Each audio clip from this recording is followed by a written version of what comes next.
We highly appreciate y'all today. And once again, our next station stop in Philadelphia, WS. Please have all tickets signed. Highly appreciate y'all. Quick question for you. How'd you choose this seat? How did I choose this one? Yeah. I don't even remember choosing. Okay. Yeah. All right. That's Usually all. I don't take Stella. But it's just like $70, so I was like, yeah, sure, why not? No, I mean like this particular row, this particular. I don't think I chose. I think there was like specific ones that were left. Okay. Right on. Oh, because I have this thing where I always get a seat in row 10. Oh, yeah? Or a seat in row 9. 10 and 9, those are, it fluctuates. And here I am again in row 10. I'm like, I need someone to verify what happened or what keeps happening to me. So thank you. That's fun. You're at 109 right now. So I'm a substitute teacher and I was in class today. And the students were working on their assignments. But as I was sitting behind the teacher's desk, I came to the realization that I understood, or rather, I was able to rationalize as to why I had these encounters with 10 and 9, particularly the number 10, specifically when I was riding the train. You see, I had rationalized, I had come to the conclusion. I was sitting there at that desk and I said, oh, I know why this happened. It's because most people prefer to sit, excuse me, most train passengers prefer to sit at either end of the car because either end of the car is closer to the exits, right? If you can picture the train car, the exits are not in the middle, but they are at either end. Those doors open and you can exit the train cars. So people, I'm not talking about subway trains. I'm talking about, like Amtrak trains, transcontinental, if you're in Japan, the Shinkansen and other trains, KTX in Korea. Anyhow, if you're riding the train, I rationalize that the preferred seats are toward either end because they're nearest the exits. Okay. Now, by that logic, the center, the middle of the train is probably where there will be fewer passengers, where the seats will not be, where there's less demand for those particular seats. So, um, that's the rationale, right? And how that explains why I was seated or assigned to a seat in row 10. Well, I'm not a picky guy. That's one way of saying it. I'm very flexible. That's another way of saying it. Another way is that, for instance, when I was in Korea and I rode the train often in Korea, um, I didn't want any problems getting a ticket. So I basically accepted whatever was available for the most part. And so if you accept whatever's available, then by the rationale that I just presented, then you're going to tend to be in the middle of the car where no one wants to sit, right? I think I've explained this sufficiently. And there I was in the classroom and I was thinking to myself, hey, I think that's what explains why I was seated in row 10. No one wants to sit in row 10. Now imagine the train car has 20 some odd rows. 10 would be half of 20, and 10 would be in the middle, right? So this is also, helps to explain, what's going on. It's in the middle. Probably if people don't want to sit there, I'm the flexible guy. I'm the guy who's like, yeah, seat me wherever. I just need a seat on this train. And they're like, oh, great. Here you go. Here's a seat in row 10, right? So that's the rationale that explains why I was seated in row 10. And what's interesting is in 2015, when I rode the train in Korea, I was traveling from Japan back to Korea. It was actually 3 days before my birthday. Yes, I was thinking about my birthday because it was 3 days before my birthday. And I happened to be assigned a seat in row 10. And when I sat down, I looked up and I could see not only the sign that said I was in row 10, but also the sign to the right, or to the row in front of me, that said, hey, this is row 9. And so for me, seeing 10 and 9 in that manner, 9 following the 10, then I just saw 10 9, rather than it being reversed and seeing 9 10. I saw 10 9, and I that made me think of my birthday. I was alone. That's what usually happens. If you're lonely, then these things play with you, you know. But it's also a beautiful thing to be alone, right? To have for your mind to be unencumbered with, worries, doubts, you know, concerns. And so anyhow, I got the ticket. I was seated in row 10 on that train, and it was 3 days before my birthday. That was 2015.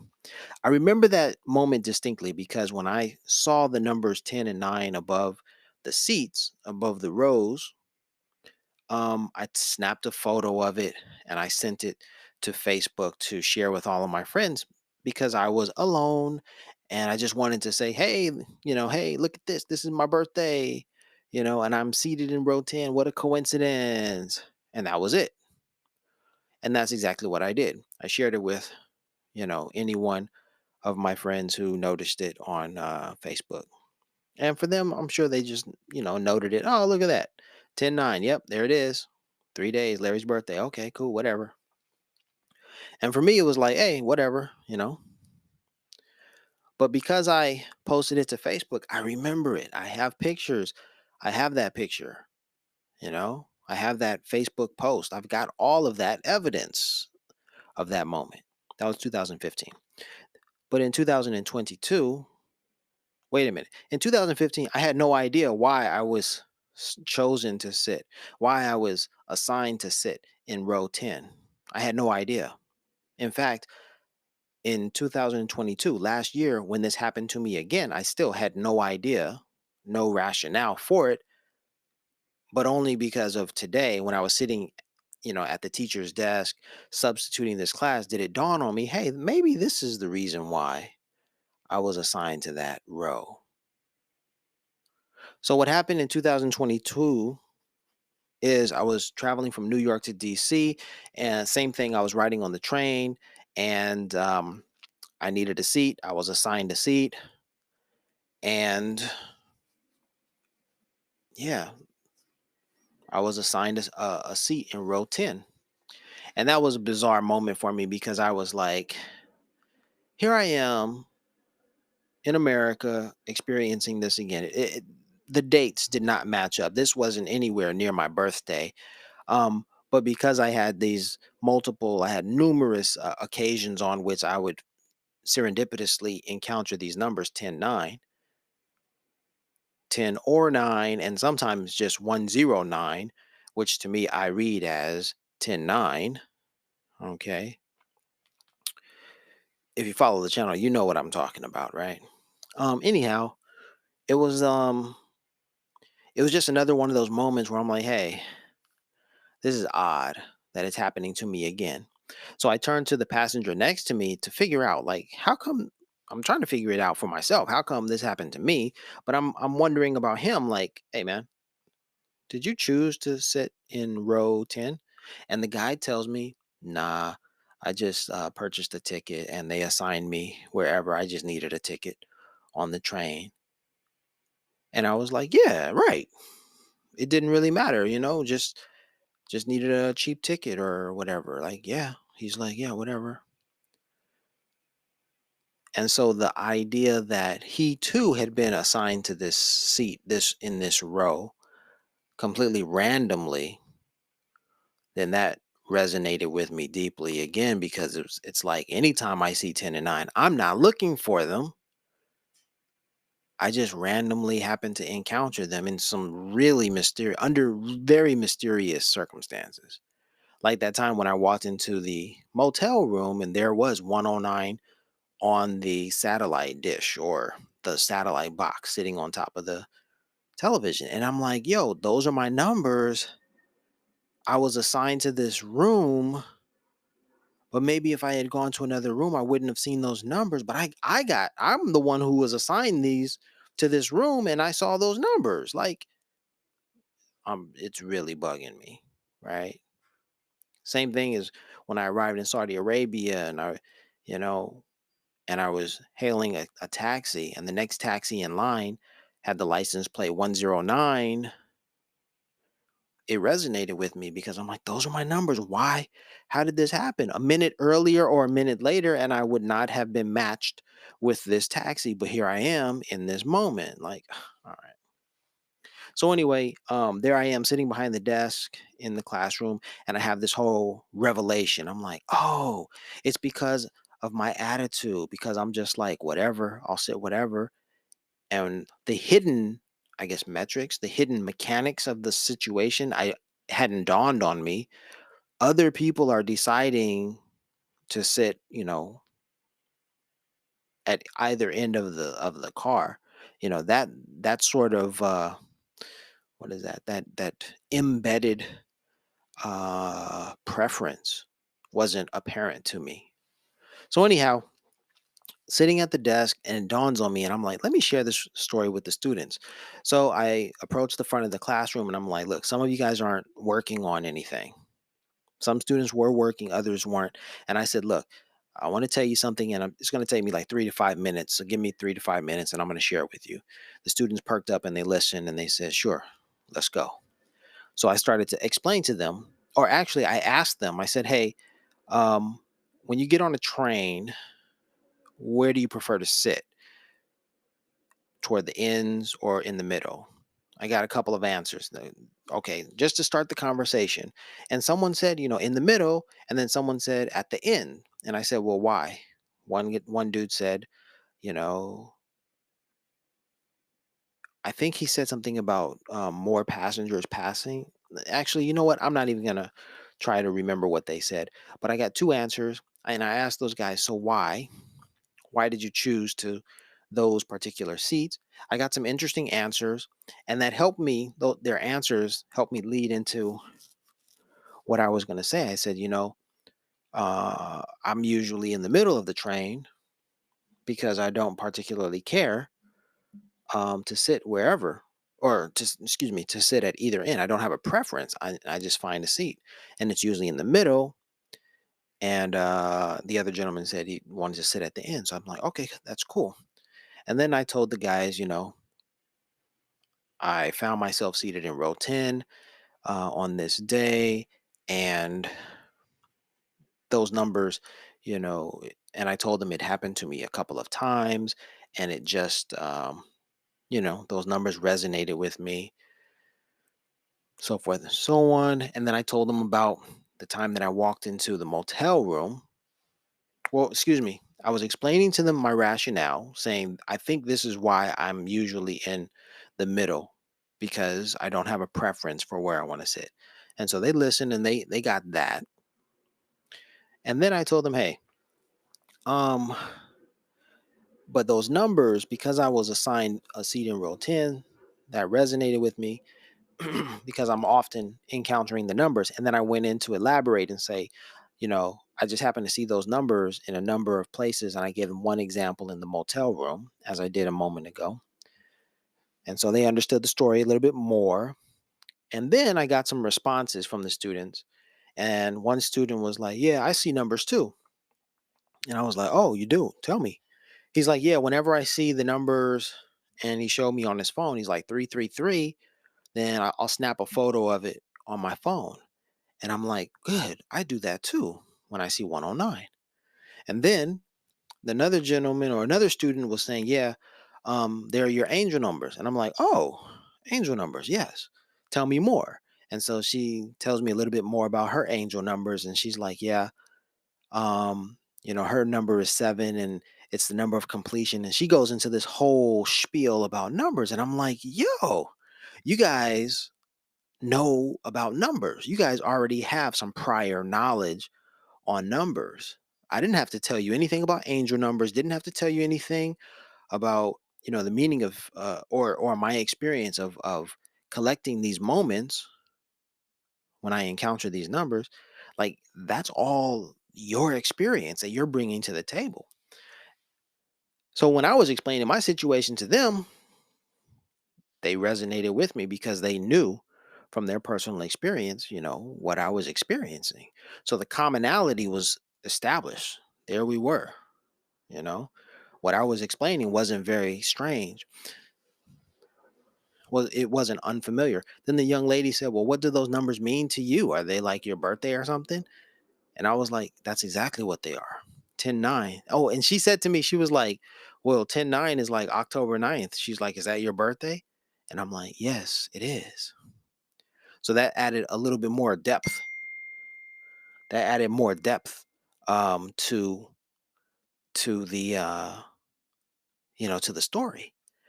And what then happened is, I mean, I explained it. I got the point across in 3 minutes and I was done. They understood my rationale. They understood what I was saying. They understood what I was experiencing. They had experiences of themselves. They were sharing with me. And then the young man sitting across from me was like, "Well, so what do you think it all means?" He was ready to get to the bottom of it. "So what do you think it all means?" And I just smiled and chuckled to myself to say, "Man, I have an idea what it means, and I've written a book about it." And then he, the brother's on it. He's quick to just, get to it. He said, "Well, how can I get this book?" And I'm like, "Yes, this is good." So I'm like, "Well, you can get the book either by going to my website or you can get it from me directly." Now, at this point, I'm pretty much I've pretty much given up on trying to sell this book. And I need for the story to resonate with folk. And so I've realized I'm not going to make money, not on the timeline, like Nipsey said. It's not going to happen when you think it's going to happen. It is going to happen, but it's not going to be on your timeline. And so that's the lesson for me. But, I'm going to give him a copy tomorrow. And I hope that the story resonates with him, and I hope he shares it with others so that, the traction will grow, which would be good. And so that's what's up. So the thing about it is, today is 2/22, 2023, February 22nd, and it was at 1:09 a.m. on 2/22 when I awoke. I went to sleep and then I awoke at 1:09 a.m. and I snapped a photo on my cell phone, and I kept that there. And that was that's my record of what happened. Um,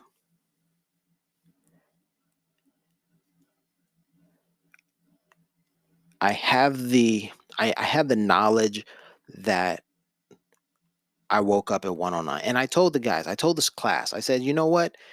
It continues to happen." One of the students asked me, like, "How long has this been happening to you?" And I told her, like, about 15 years, and like her jaw dropped because she thought, "Oh, he's just talking about something that happened yesterday or this past month or over the week or something." And when I told her 15 years, then she was like, "What?" So that was another student who was like shocked to hear, what I'm referring to.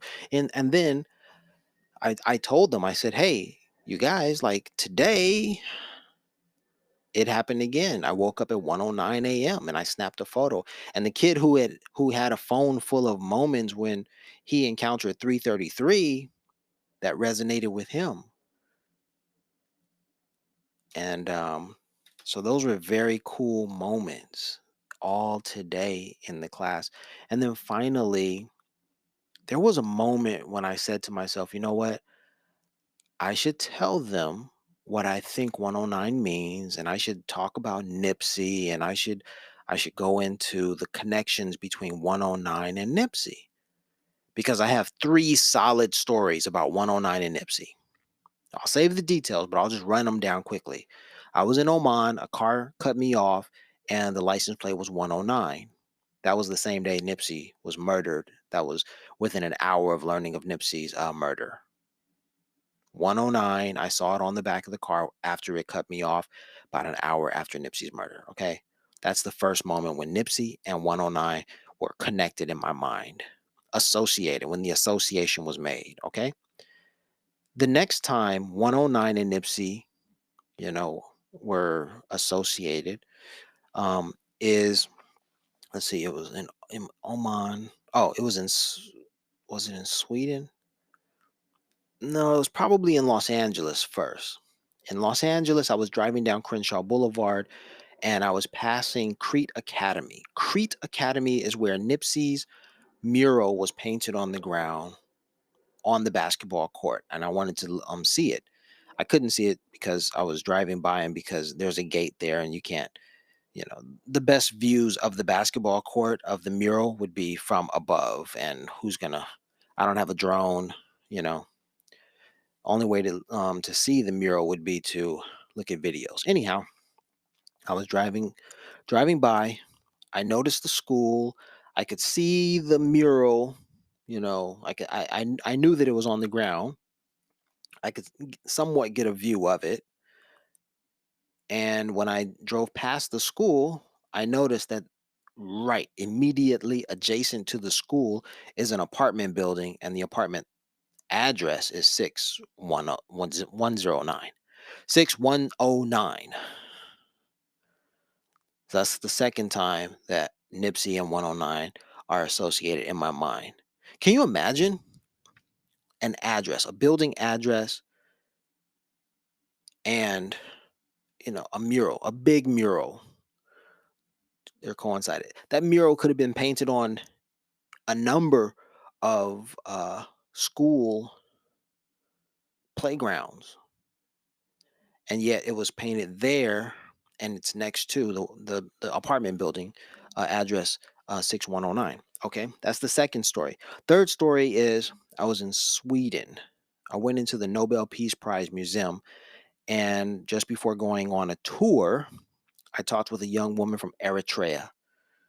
That's Nipsey's country. She and I talked about Nipsey. After we talked about Nipsey, the tour of the museum began. You see, I met that woman at the bookstore or the gift shop at the Nobel Peace Prize Museum, and I was just killing time. I had about 15 minutes before the tour began. And I only noticed that she was, Eritrean. Well, I thought she was Ethiopian actually, but we talked. And when I spoke to her and I said, thank you, Amesegenalo, in Ethiopian, or excuse me, in Amharic. I said, Amasegenalo, which means thank you. She said to me, I'm not Ethiopian. And I said, oh, I'm sorry. Where are you from? And she said, Eritrean. That was the impetus that led me to say, well, did you know Nipsey Hussle? And then we talked about Nipsey right there in the gift shop. Very briefly, because she was working and I had to get out of there because her coworkers and whomever were kind of like, shouldn't be talking, you need to be working, there are customers in line, let's go. So after having that conversation with that young Eritrean woman at the museum gift shop about Nipsey, the conversation was about Nipsey, the museum tour begins. And when the museum tour begins, just behind the tour guide in one of the first displays, or the first areas where the tour commenced, just behind the display window there's a document that has the number 109 written on it. The document is from 1934, so I was bugging. But that's Nipsey and 109 coinciding. They are associated, those three moments, right? Those three moments. And then it was today. The fourth moment was today, because I woke up at 1:09 a.m., right? Unbeknownst to me, when I was talking to those kids, I had no idea, none whatsoever. I had no idea what information was going to be released. And then today on 222, 2023, the information about Nipsey Hussle's killer was released. The news was released that uh, Eric Holder was sentenced to 60 years in prison for Nipsey Hussle's murder. I woke up at 1:09 a.m. on the same day that Nipsey Hussle's killer was sentenced to 60 years. So even today, 109 and Nipsey were associated. So that's my story. Yeah. And that all happened in class today. So tomorrow I have the book that I'm gonna share with the young man. I'm gonna sign it, make sure he gets a copy, and hopefully the story spreads like wildfire. And I hope I'm not not being too personal, because when you're too personal, then you know people will use that against you. That's what I fear. Oh, I know what he's talking about. Oh, is this what you think? Oh, is that what you think? Well, that's not it. Nah, but this is way deeper, way realer, way stronger. This is some really dope, deep stuff that I think a lot of people are gonna rock with. Because it's not just me creating this. This is me retelling these events that actually happened. And I have the perspective, I have the benefit, I have the what is it? Yeah, I have the benefit of having traveled and having had these experiences, and I'm just relaying the story, retelling it to the folks who really need it the most, right? So I'm serving my role as 109, but 108, that's what all of this is about. 108. All right, that's it for me. You're at 109 right now.